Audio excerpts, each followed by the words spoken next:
Learning how to hit a driver is a challenge for every golfer. The average driving accuracy for a golf pro on the Professional Golfers Association Tour is only 62%. That means that even the pros only land their driver in the fairway 62% of the time. The difference is that when the pros miss, they don't miss by much. Learning to hit a driver takes practice. You will need to spend a lot of time at the driving range in order to master your technique. With hard work and proper form, you can improve your golf scores immensely. In order to hit a driver, you need to put the golf ball onto a tee peg. You do this by placing the tee peg into the ground between the tee blocks. To get the right height for your driver, half of the golf ball should be above the top of the driver club head. The setup for a driver is slightly different to that of an iron. The first aspects you need to check is your grip. This is the same as with an iron.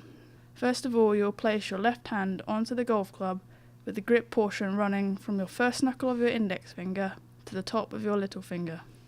You'll wrap this hand over until it touches the grip. Once your left hand is on, you'll bring your right hand into the side. This should rest just below your left hand with both thumbs pointing down the shaft of the club.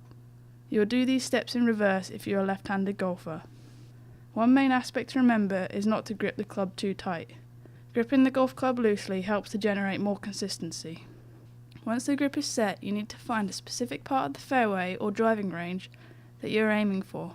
Set yourself targets. By having a target, you'll be able to tell whether your shots are accurate.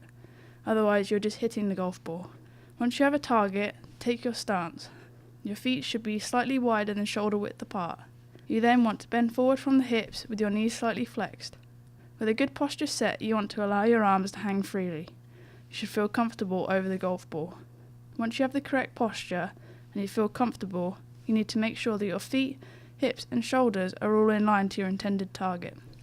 The ball position should be just inside your left heel. This will allow you to hit the ball more on the upswing as opposed to an iron, which is hit on the downswing. This will allow you to nip the golf ball off the tee peg. You are now ready to hit the ball. The first initial stage of the swing is called the backswing. During this part of the swing, you want to take your club head back as square as you can by keeping the triangle shape your arms have created at setup. Your wrist should then be able to hinge up towards the sky, and a full shoulder turn will enable you to take the club into the top of the backswing. From the top of the backswing, you are going to drive your left hip towards your target, allowing the club head to lag behind, generating more power and club head speed when you come through to hit the golf ball. Once you have gone through the impact area, the club head should be able to flow freely around your body into the finished position, so that your chest is facing your target. A good thought with a driver is tee it high and let it fly. This will enable you to get your body into a good position in order for you to hit the ball much further.